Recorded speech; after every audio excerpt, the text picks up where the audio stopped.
Welcome to another episode of Going For It with Becker. I'm James Becker, and in this episode, we talk with a man who truly embodies the spirit of reinvention, discipline, and execution.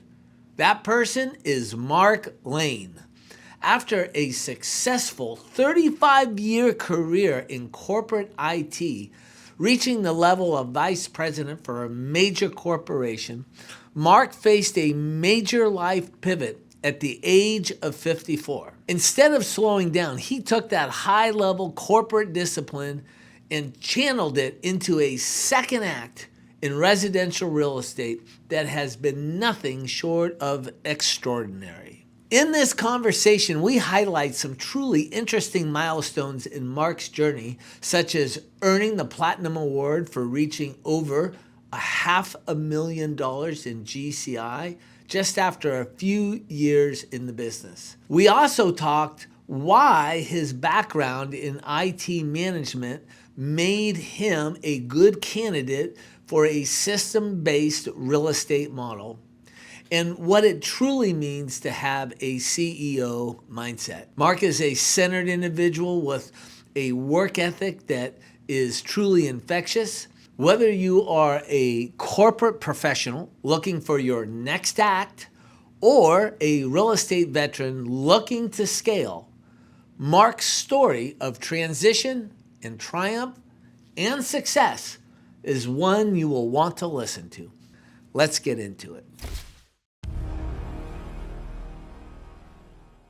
Hi there, Mark. Thank you so much for being on an episode of Going For It with Becker. How are you today? I'm doing great. Thank you, James. It's a pleasure to be here, actually. So I've been looking forward to this. Well, hopefully I'll you'll feel the same way at the end of this.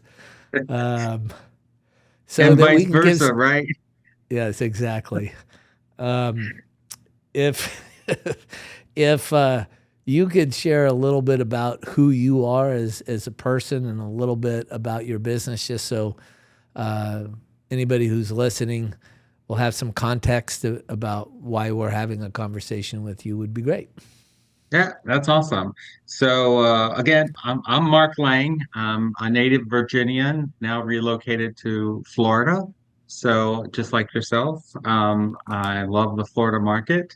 My primary market up here is in Virginia, but slowly kind of moving it around, kind of balancing them both out.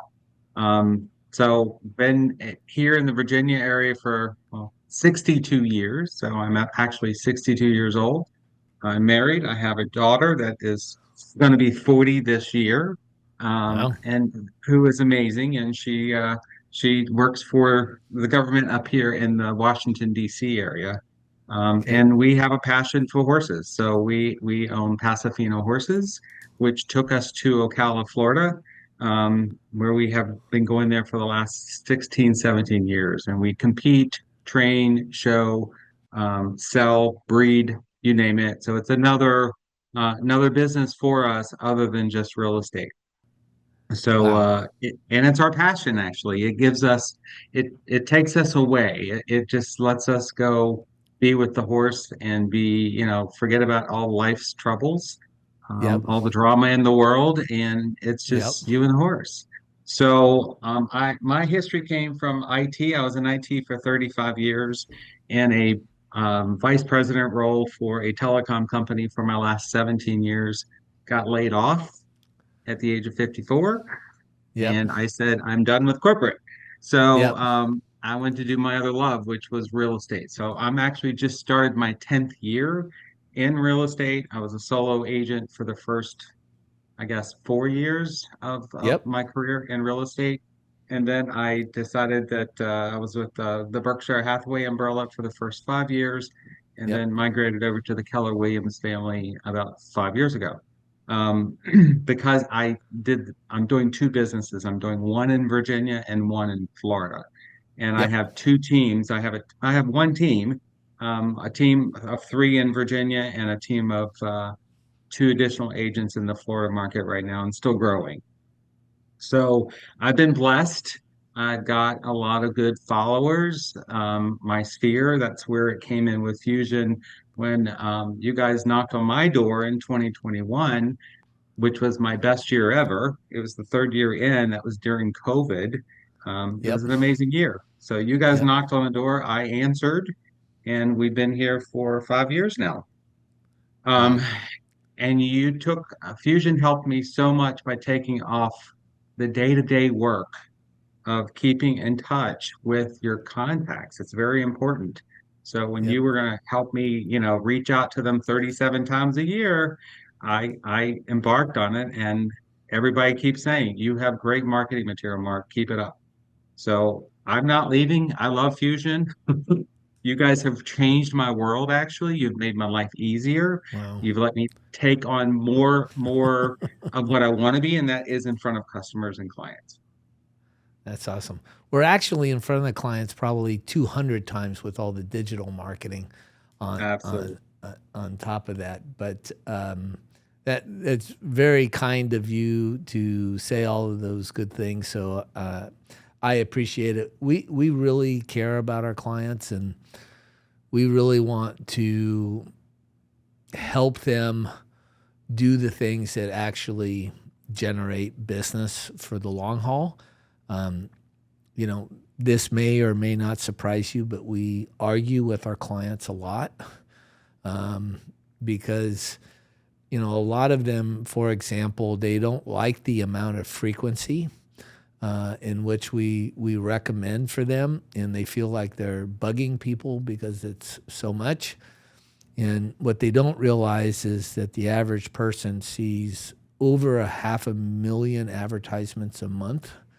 And if they're touched 10 times by an agent, if it's not that agent, it's going to be somebody else that's filling that space.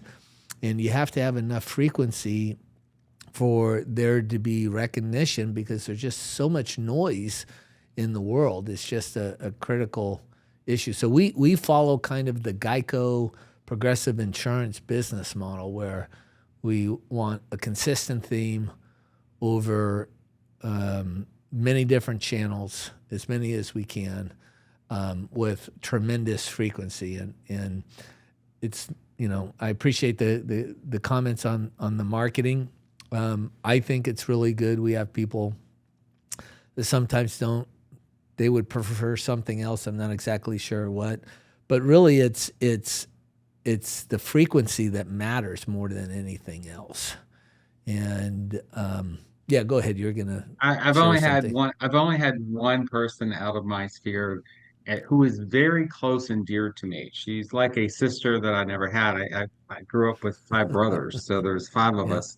Yep. And she's a sister that as actually is in Ocala market, and she was in marketing, and she says, "I'm getting too much. I'm getting too much. I open it because it's you, but it's too much." And I was like, "No, not really. It's not." So one out of 500 people in your sphere, and they're saying, "Don't waste your money from that perspective." And I said, "Well, at least you know I'm always here."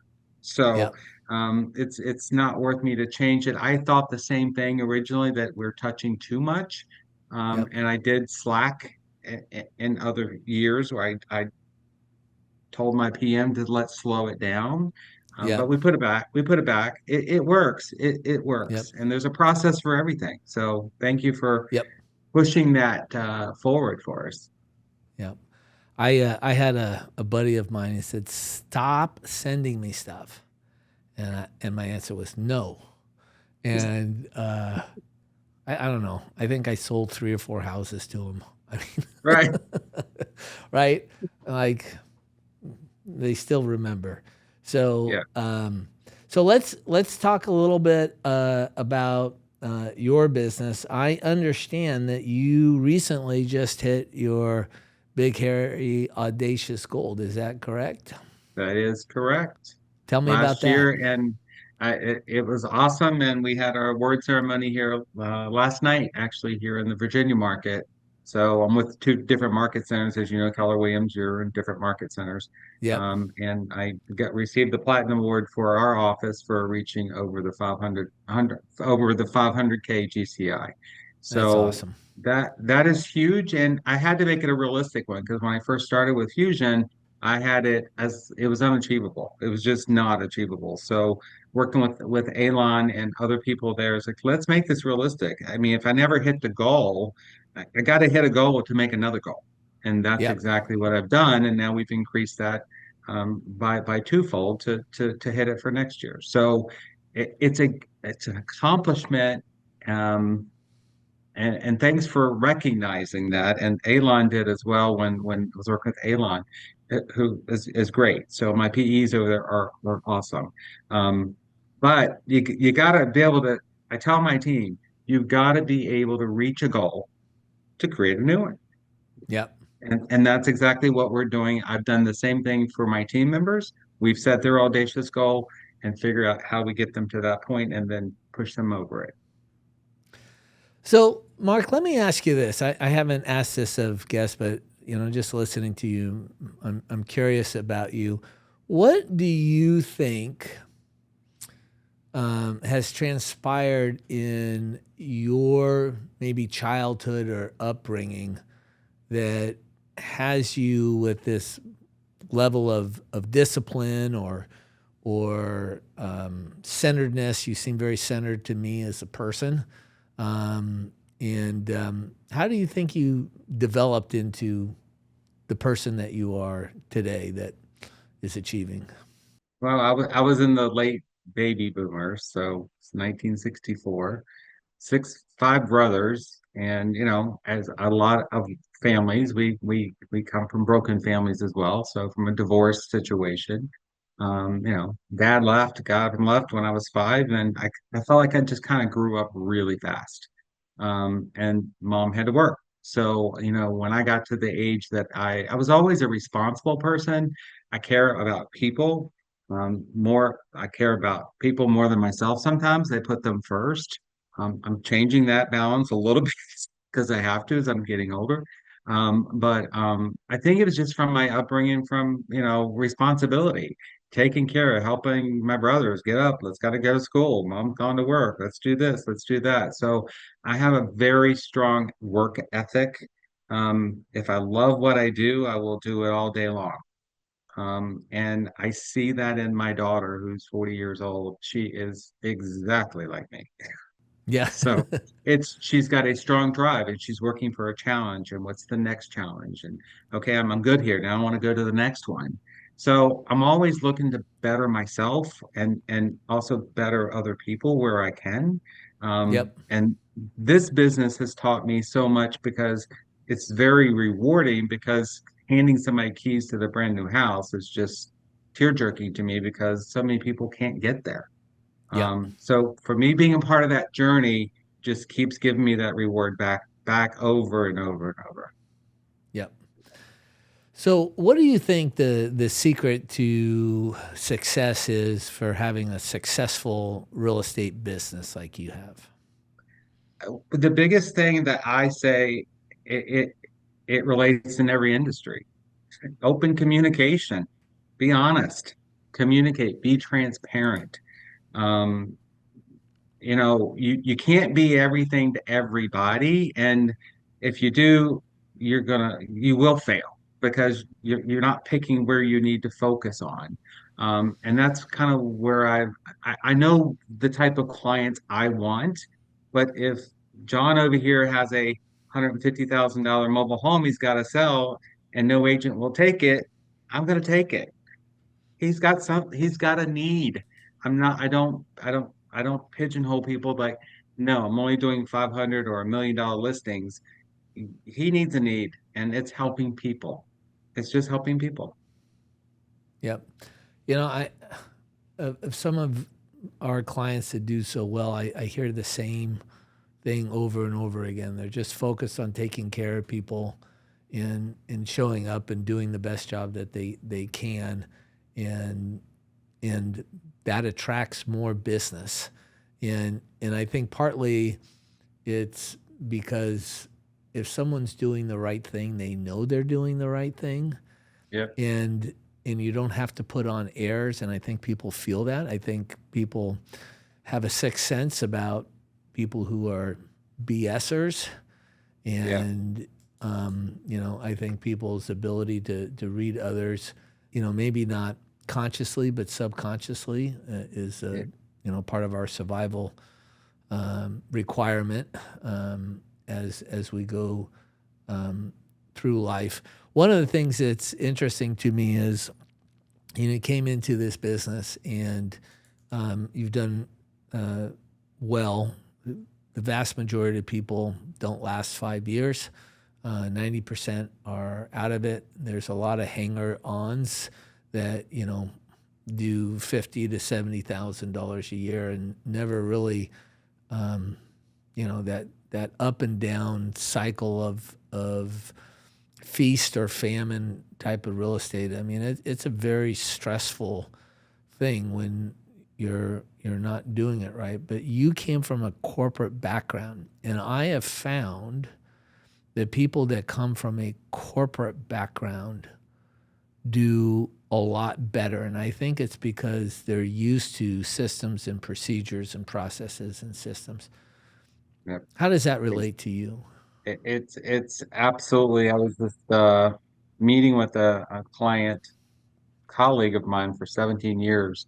They got my new magazine of all my achievements for 2025 that I haven't talked to in 16 years. Called me last week. Mark, you are doing amazing. Can we talk? I had a listing appointment with them yesterday. So haven't seen him in 16 years. And Yeah. I fight not sending that thing because it's an expensive magazine to send out. Yep. Yep. But Are you talking it's about our all-in-one that we put together for you? correct. The once a Yep. year all in one what Yep. I sold last year and all the Yep. properties. Yep. Um, Elon and Galen kept saying, "You got to do it, got to do it, got to do it." I did it, and Yep. I've already gotten three calls on it. So it's paid for itself over and over. Even if they Yep. don't hire me, I got in the door. You know what I'm Yep. saying? And their Yes. neighbor is a realtor. So it's There like you he go. says, "Don't come in a marked car, please." And I won't tell my neighbor that I'm thinking about listing my house. I said, "No problem." So at the corporate world, I did a lot of outsourcing, IT outsourcing. I did software, I did hardware. I did contracts with IBM and things like that. So that really embellished a lot of what I brought to this table because I knew contracts and contracts in all the states, Virginia, West Virginia, Florida, where I'm licensed at, they change the rules every January and July. So you got to learn what they've changed. So I was able to pick that up. The other thing that really helped a lot is real estate has gone so technology, software, CRM systems, websites, AI. And I meet so many agents. And I have an agent on my team who is 73 years old. She can't keep up. She's not keeping up. So she joined the team for me to Yeah. keep her up on par. And Yeah. I do help her a lot. And I mean, she's phasing out. She stays in real estate. She's been doing it for 40 years. And she's a Well, we wonderful put her person. into our BDA program. Well, that's what we're talking about. We were just talking about that last night. So Okay. she was at our award ceremony and she was looking at all these people and she goes, I want to walk across that stage. I was like, well, let's do it. Let's make it happen. So they called my team and I said, let's go. We're going to go walk the stage. So we walked the stage. Yeah. But anyway, back That's to your great that you answer. brought him up there. That's awesome. Well, absolutely. It's not, it's a team. I mean, I was always taught there's no I in team. Yep. It's a team. The majority of the work was done by me, but because they're all fairly new agents except for her, that I've been teaching along the way. But I wanted them to see that people are making, $250,000 a year as a realtor or 500. And they had 6 millionaires over in this course at this market center. Yep. And the expansion team, they did over $427 million last year Yep. Yep. you know, and my people are their jaws are just dropping. It's like, oh my gosh, you got to be kidding me. So the corporate world, it did give me a lot of discipline. I wish I had done real estate 10 years sooner. I should have done sales from the beginning and not Yep. did IT management. Yep. But I loved IT and I loved what I did with it. And 35 years was enough. And I love this career. Just love it. Yeah. I mean, it's, it requires discipline, but when someone comes from a business structure, Mhm. it seems easier for them to set their business up as a business and to run it as a business. Whereas Yeah. people that don't have that experience, if they've just come from small business, Mhm. um, and they haven't had those experiences, they really struggle because they don't know how to structure their day or their time or the assets that they have in their business. I don't know how much you've gone through, if you've gone through it at all, the business plan that we send out, but we have our 15 fundamentals, and the fourth fundamental is being a CEO, and the CEO has to allocate the company's resources to get the highest ROI. That's really the job of the CEO.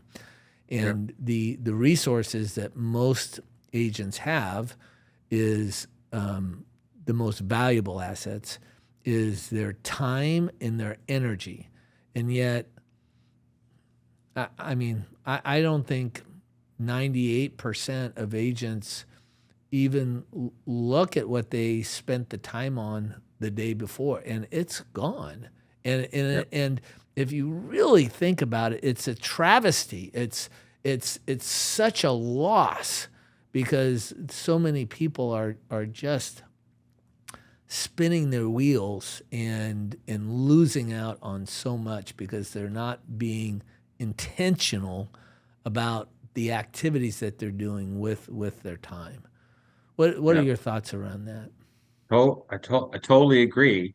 One of the things that as I was in management for so many years, and I, I, so I felt like I was pretty good at doing my time management and blocking out times for the busy work and for me to get other things done. So time blocking is a very important thing to me. If you look at my calendar, I can tell you exactly what I did yesterday, what I did last month, the whole 9 yards. And it gives me a chance to go back to reflect on what that is. And then I'm still a paper person to a certain degree, so I have all kinds of different color folders and it's like, oh, yep, I did all that yesterday. You got to set those agendas for yourself. Otherwise, you're just going to be spinning your wheels. And your daily to-do tracker that you have out there, I Yep. never used it. I never used it, I'll admit it, because I already had a process in It's a place. point system. It's a point system, but I already had a process in place, and now we Yep. have implemented that for all of my team members, and to get them to the next stage. And I keep saying, guys, if you My want point this system or business, your system? yours. Now I'm Oh, using really? yours. No Yes. kidding. So That's awesome. yes. Well, you already did the work. So you put it in a great, they just plug in the data, doesn't take long to do it. And every week when we go through we have team meetings every week on Zoom, I pull it up. Let's see who's using it. I said, I'm not here to embarrass you. I just want you to know it's here. And if you don't know what to do today, here are 12 things that James and team has pointed out to go get points. And they Well, all love it. if you have a point goal, so Yeah. for people who are listening, it's the reverse of Weight Watchers point system, where you can eat so many points per day. Yeah. Yeah. Well, this is where if you call somebody, you get a point. If you set a listing appointment, you get 25 points. If you set a follow-up appointment, it's 15 points or something like that. And so your goal is to get 75 or 100 every single day. And Yeah. the reason why I created that, Mark, I don't know if you know or not, but I have a little bit of an addictive personality, and which I think the horses, like everybody I know in horses, like it's an addiction. It's not a hobby, it's an addiction. And I call it a business. yes, exactly.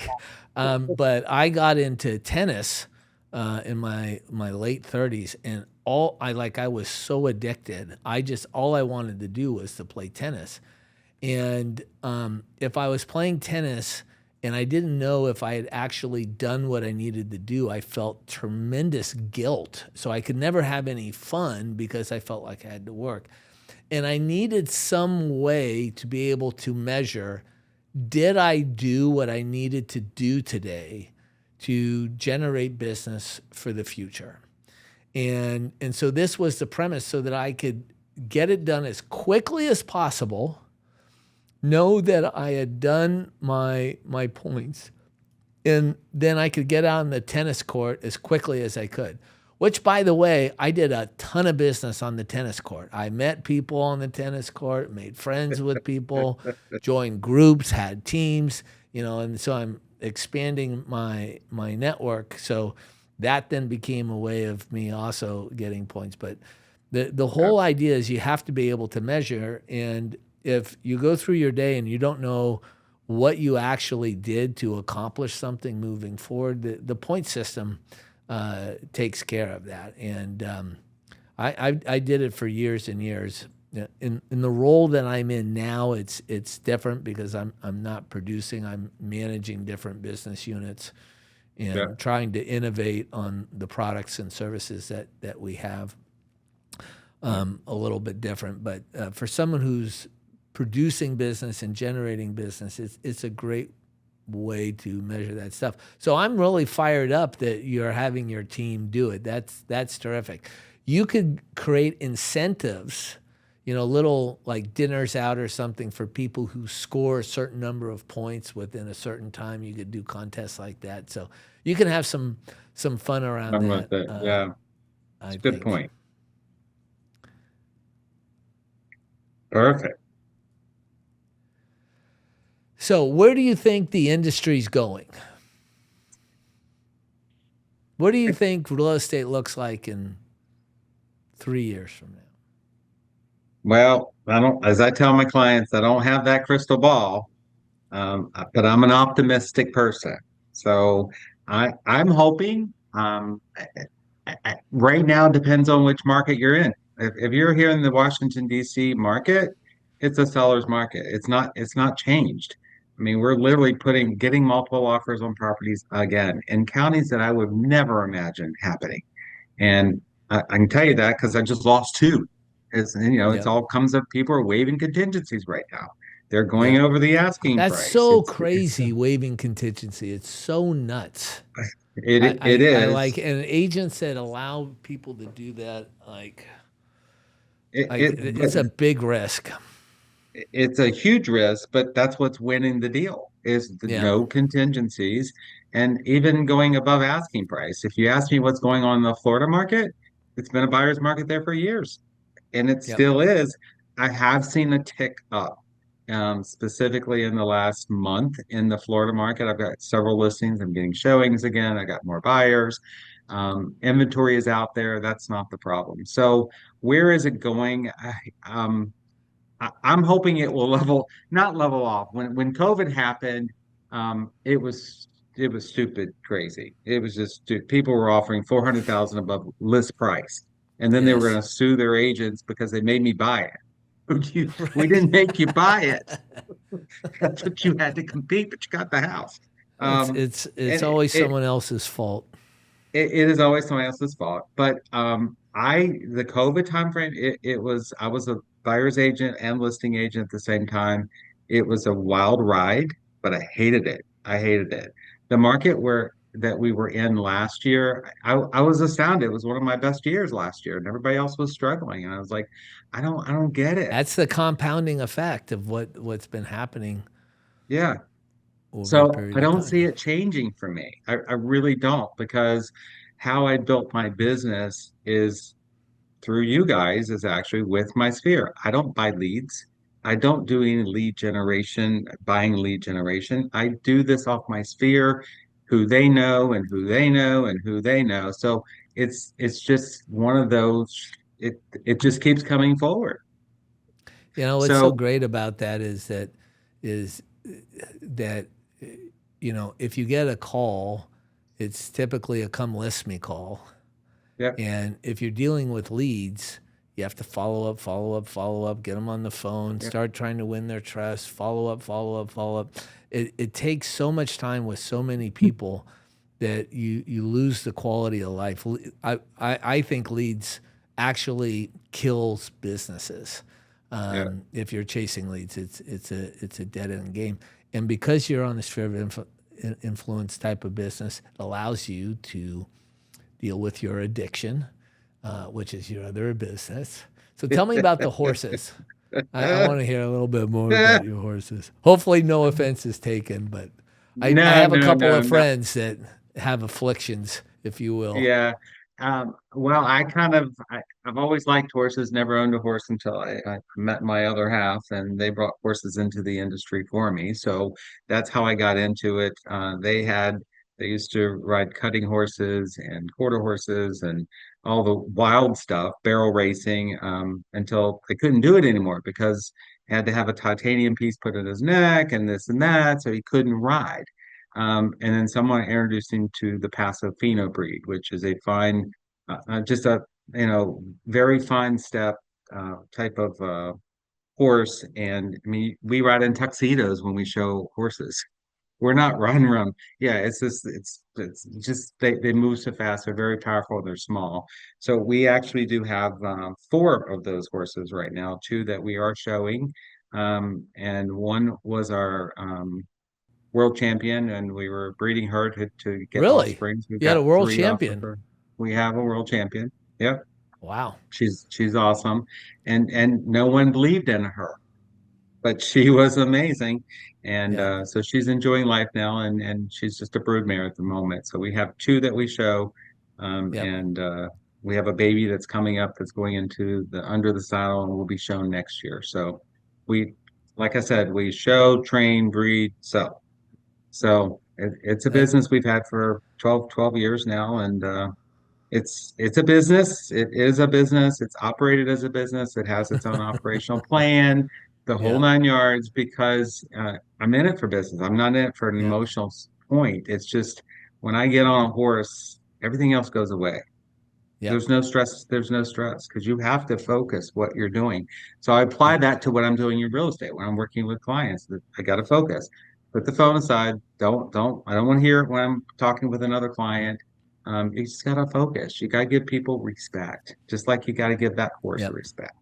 So yes, I'm all game for my horses. I love our horses.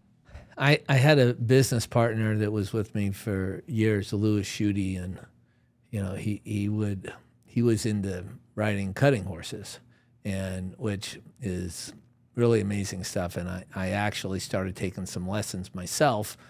And those horses are so powerful. Like you just have no idea until you're on one, and it is a thrill, to say the least. But I talked to him, and he goes, "Oh, like I'm running out of money," and I'm like, "Well, what's the deal?" He goes, "Oh, I've got 16 horses," and I'm like, "16 horses." Yeah, I'm trying to sell them. So then he'd get down to three. He goes, I'm not buying any more horses. I got three. That's all I need. 2 weeks later, he'd have 12 horses again. Like, he couldn't help. He'd see one, like he'd want to train it. And, these horses for people, you can buy them early on untrained, 20, 40, 50, 60. But if you do a good job training them, they can be 150, 250, and then some of these champions are $1 million. That's right. Exactly. Yep. Yep. And Yep. but if it comes up lame, they're not worth they're not worth Yes. anything. So there's We just a had one real. of those. We Did had you? one of those. Yeah, we did. And luckily we had just gotten him, and the people we bought him took him back and they gave us our money back, but Oh, that's doesn't always happen. yep. Um, and they want to find us another horse. So, and it's sad because they had talent and all of a sudden he's lame. Yeah. That's So, that's a bummer. yeah, yeah. Anyhow, Mark, I'm going to finish up with asking you one last question, which is this: what do people think about you that they get wrong?